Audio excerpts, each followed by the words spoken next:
Get ready. 5 seconds. 2 seconds. Start. Now, sir, honorable members will recall that the bill was introduced in the House of the People on the 2nd September 2003. It has had a long history and in one form or another it has been before the public since the end of 1949.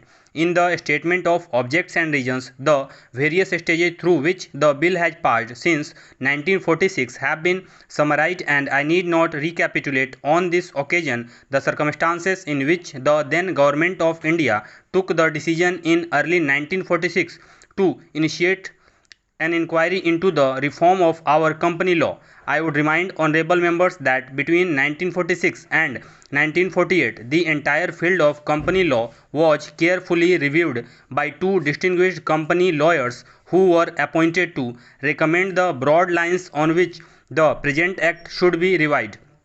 Their recommendations were examined in the then Ministry of Commerce, and certain tentative departmental views which emerged were circulated in a comprehensive memorandum to all recognized trade and industrial associations, bar associations, the high courts, and the state governments. That brought us to the end of 1949.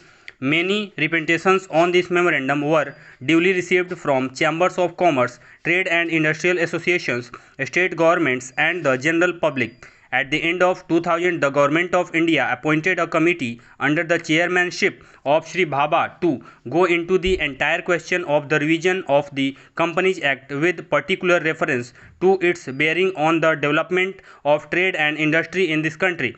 This committee examined a large number of witnesses in many parts of the country and again was circulated to all state governments, chambers of commerce, trade associations, high courts, and many other bodies.